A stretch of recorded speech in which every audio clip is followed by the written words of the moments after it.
കൊടുക്കേണ്ട സമയം എത്തിയാൽ നീ പോകണം, വിശിഷ്യ കാശില്ലെങ്കിലതിനും ഓടണം.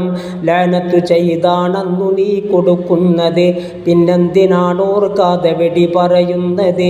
പല സൈസ് വഞ്ചന കള്ളവും ചെയ്താണിത് സുഹൃത്തുക്കളെ ചിലരിന്ന് കൊണ്ടാടുന്നത്. പിന്നീട് ശ്വാസം മുട്ടി കൈവശമുള്ളത് വിൽക്കുമ്പഴാ പണത്തിൻ്റെ ചുരുളഴിയുന്നത്. കിബിറിൻ്റെ പേരിൽ ആദ്യം ഇത് കൊണ്ടാടും, സ്കൂൾ തിണ്ണയിൽ രണ്ടാമതഭയം തേടും. പിന്നീട് അതിലും താഴ്ന്ന പടിയിൽ മാറും, ഭാരങ്ങളോരോ നമിതമാകും തോറും.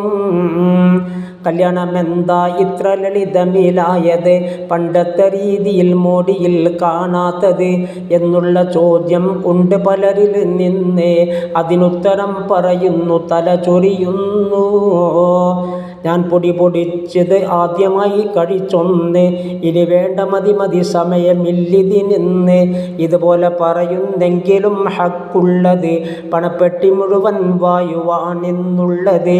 ആദ്യം നടത്തിയതിൻ്റെ ബാധ്യത ഇതുവരെ തീരാത്തതാണതിൻ്റെ ഉള്ളിലുള്ളത് മാന്യരേ. ഇന്നും അവർക്കുണ്ടായിരുന്നാൽ ആസ്തിയും, തന്നുള്ളതിൽ വീർക്കുന്നതാണീ മൂർത്തിയും. ഇത് ഏതുപോലെന്നറിയുമോ സുഹൃത്തുക്കളെ, പടുകിഴവനന്നു പറഞ്ഞതാ മഹത്തുക്കളെ.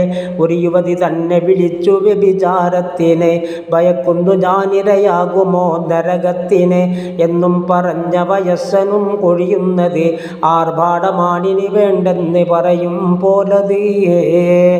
വൃദ്ധൻ്റെ വയസ്സ് 25 ഈ വ്രതം കണ്ടാലതിൽ സീറ്റുണ്ട് എന്നെന്തത്ഭുതം.